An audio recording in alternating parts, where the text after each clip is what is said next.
What if the person you judged the most was actually the richest person in the room?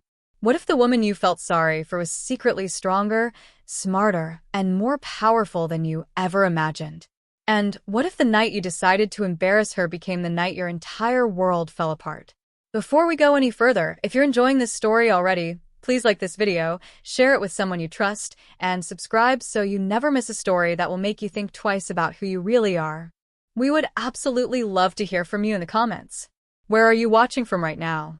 Tell us your country or city, because we genuinely love connecting with people from all over the world. Now, let me tell you about a woman named Era and the secret she kept for 40 years. Era lived in a small, quiet apartment on the edge of the city. The walls were painted a soft cream color, and she had only a few pieces of furniture. Nothing fancy, nothing that screamed wealth or importance. Every morning at 6 o'clock, she would wake up, make herself a cup of black coffee, and sit by the window watching the sunrise. To anyone who saw her, she looked like any other ordinary woman trying to get by. Her clothes were simple. Her car was 10 years old. She bought groceries on sale and never, ever complained about money. But here's where the story gets interesting. Era was earning $40,000 every single month. Not $40,000 a year. $40,000 every month. That means $480,000 every single year, and this had been her salary for the last 15 years.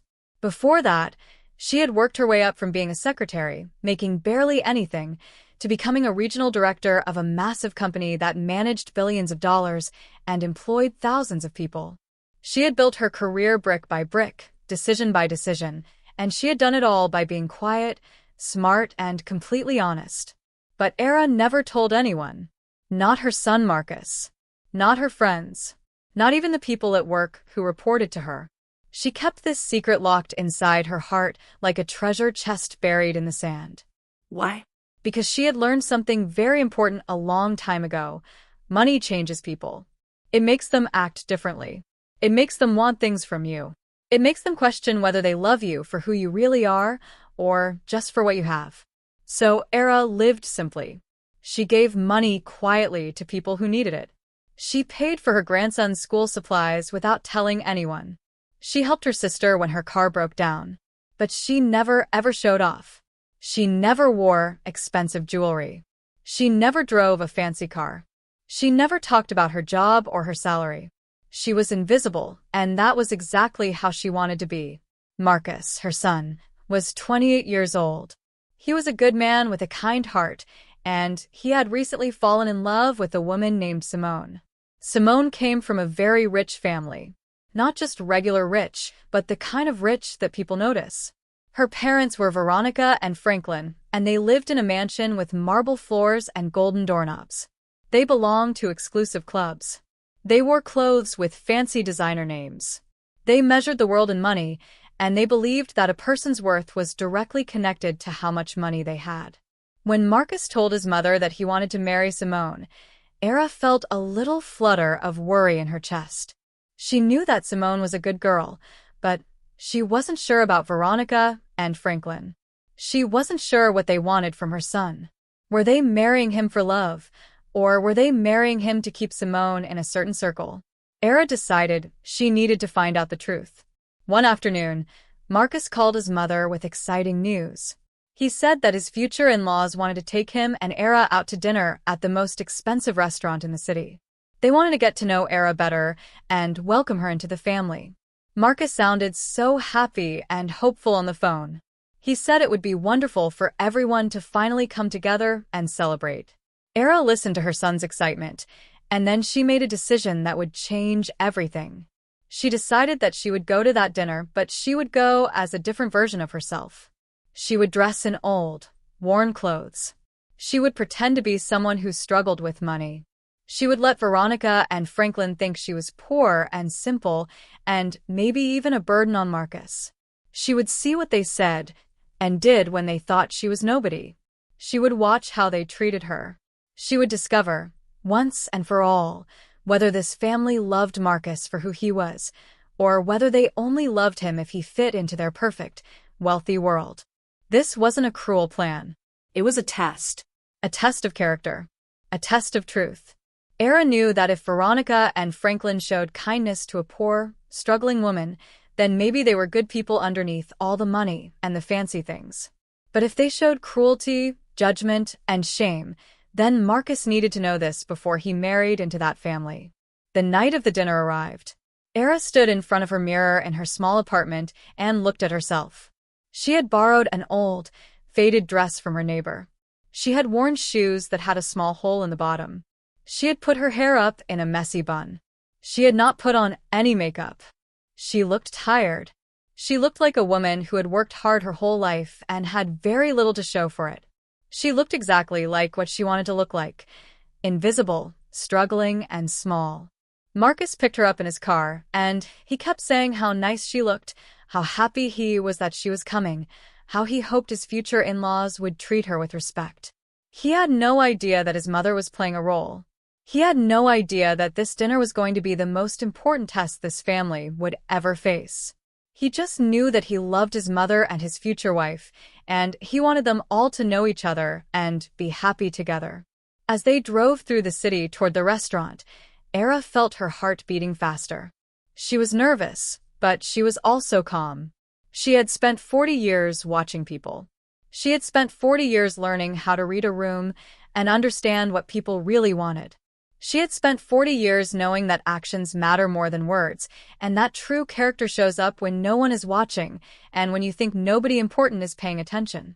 The restaurant was exactly what Era expected. It was beautiful and expensive and cold. Everything gleamed. The waiters wore black suits. The menu had prices that were almost as much as some people's monthly rent.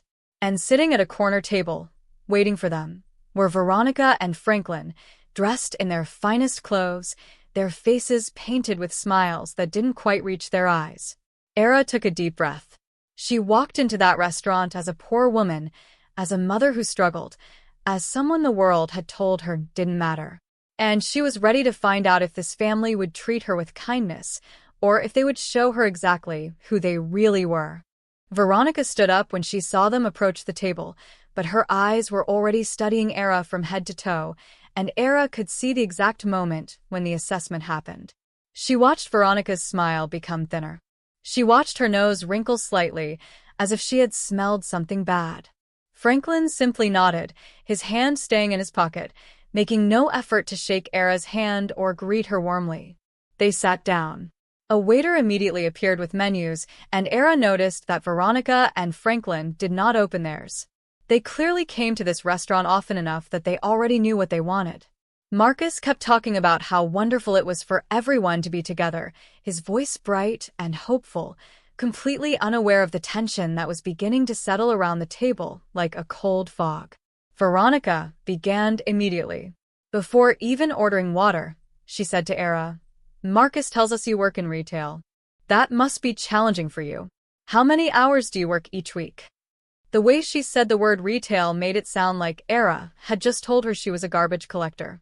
Era, staying in her role, nodded quietly and said she worked long hours, sometimes 6 days a week. It was hard on her back, and she didn't make very much money, but it was honest work.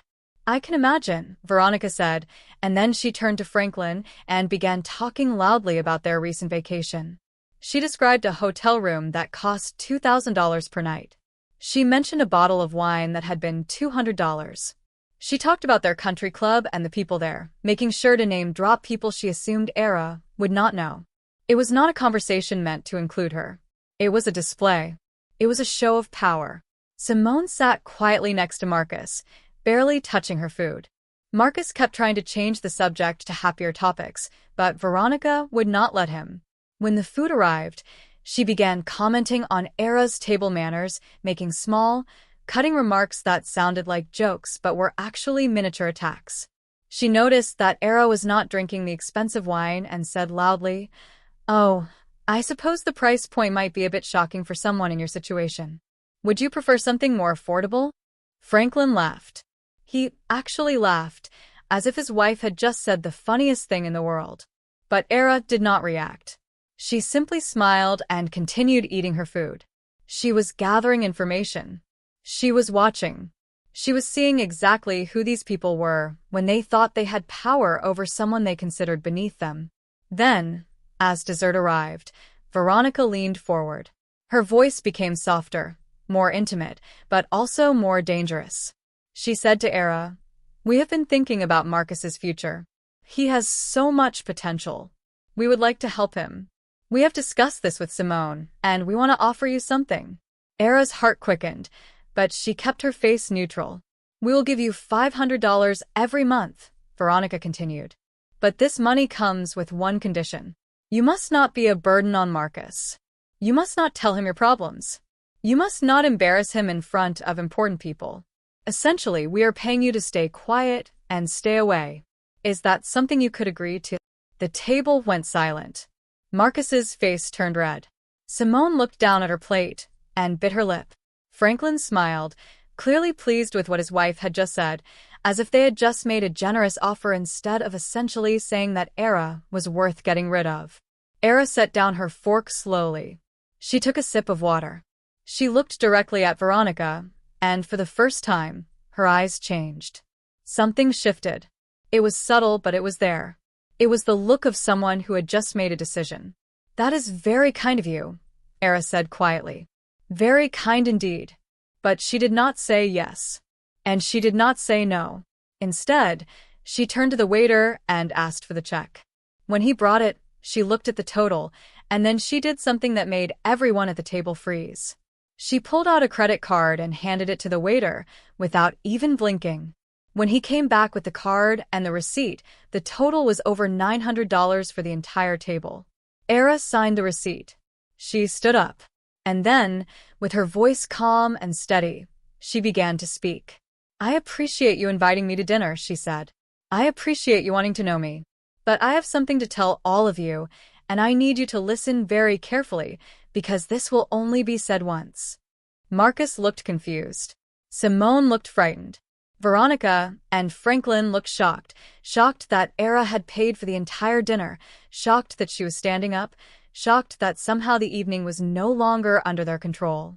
"My name is Era, and I am a regional director for one of the largest companies in the state. I have held that position for the last 15 years. Before that, I was a secretary who worked her way up through hard work and intelligence. I manage billions of dollars. I employ thousands of people. And I earn $40,000 every single month." The silence that followed was so complete that Era could hear the sound of a fork being dropped at another table across the room. "I've been listening to you all night, and I have heard every cruel word, every cutting remark, and every attempt to make me feel small. And I want you to know something very important. You succeeded. You made me feel small. But not because you are better than me. You made me feel small because I allowed myself to be small so that I could see who you really are." Era looked directly at Marcus. "I did this to protect you, my son. I needed to know if this family judged you by who he is or by what you have. Tonight, I found my answer." The waiter nervously cleared away the dessert plates, clearly sensing that something monumental was happening at this table. Era remained standing, her posture straight and strong, completely different from the hunched, tired woman who had walked in just 2 hours before. She was not angry. She was not yelling. But her voice carried a power that made everyone listen. "I did not tell you these things to hurt you or to embarrass you," Era continued, looking at each person at the table. "I told you because you need to understand something very important about money, about worth, and about what really matters in this world." Veronica's face had gone pale. She was staring at her plate, unable to make eye contact. Franklin was doing the same thing, his earlier confidence completely evaporated. Simone had tears in her eyes. And Marcus, her beautiful son, was looking at his mother with an expression she had never seen before, pride mixed with heartbreak at what she had endured. Era sat back down, but her energy remained commanding. "Money is a tool," she said, her voice steady and clear. "It can build things. It can help people. It can create opportunity and security. But money is not character. Money is not love. Money is not integrity. I have earned a great deal of money because I am good at what I do. I am disciplined. I am honest. I think before I speak. I work hard. Those qualities came first. The money came after. She turned to face Veronica directly. When you looked at me tonight, you saw only what I was wearing and assumed you knew who I was. You decided I was not worth your kindness or your respect. You offered to pay me to disappear from my son's life. Do you understand what that says about your character? Not mine. Yours. Veronica opened her mouth to speak, but no words came out. Her hands were shaking slightly. And Simone, Era said, turning to her future daughter-in-law. My heart breaks a little for you because I can see that you are caught between the people who raised you and the person you want to become. You did not speak up tonight. You did not defend me or stand beside Marcus. You sat quietly and let your parents treat me like I was nothing. That is a choice you will have to live with, but it is also a choice you can change. Simone began to cry openly now. She reached for Marcus's hand, but he gently pulled it away. His eyes were fixed on his mother. Marcus, Era said, and her voice softened. My son, my heart. I want you to listen to me very carefully. I did not test this family to punish them. I did this because you deserve a life built on truth, not on lies. You deserve people around you who love you for who you are, not for what you can provide or what you can do for them. Tonight, you saw the truth. You saw what happens when people believe that money is the most important thing in the world. She reached across the table and took his hand. I am not angry with you. You did nothing wrong. But I need you to know that I will always choose your happiness and your integrity over anyone's approval or any amount of money. Always. Franklin finally spoke. His voice was quiet and small. We did not understand, he said. We thought we were protecting Simone. We thought we were being practical. No, Era said, not unkindly. You were being afraid. You were afraid of losing control. You were afraid that if Marcus married Simone, he might change your comfortable world. And so you tried to buy your way to safety. But safety bought with money is not real safety. It is just an illusion that breaks the moment someone wiser than you walks into the room. The table remained silent. A few minutes passed, and then something remarkable happened. Simone stood up and walked to where Era was sitting. She knelt down beside her, her whole body shaking, and she said, I am so sorry. I was a coward. I knew what my parents were doing was wrong, and I said nothing. I let you be treated like you did not matter. Please forgive me. I want to be better. I want to be the kind of person who speaks up, who defends what is right, who does not let money make her cruel. Era put her arm around Simone and held her. I forgive you, she said. And I believe you will be better. I see it in your heart. Marcus stood up and walked over to his mother and his future wife. He knelt down too, and the three of them held each other while Veronica and Franklin watched, their perfect world crumbling into something more real, more honest, and infinitely more valuable. Over the next few weeks, things changed. Veronica and Franklin began to understand what Era had been trying to teach them. They realized that their wealth had made them small, not big. It had made them fearful and controlling instead of generous and open. They started to change, slowly, like people learning to walk again after a long time lying down. Veronica reached out to Era and asked if they could have coffee, just the two of them. At that coffee shop, Veronica cried and apologized for every unkind word she had said. She told Era that she had never been challenged like that before, that everyone in her life had always just agreed with her because she had money. She said that Era had given her a gift by refusing to be small, by showing her what real strength looked like. Real strength is not about how much money you have, Era told her. Real strength is about knowing who you are and never compromising that, no matter what anyone offers you or threatens you with. Franklin began volunteering at a community center, helping people who struggled with money and opportunity. He said that meeting Era had made him realize how many people he had judged without really knowing them. He wanted to change that.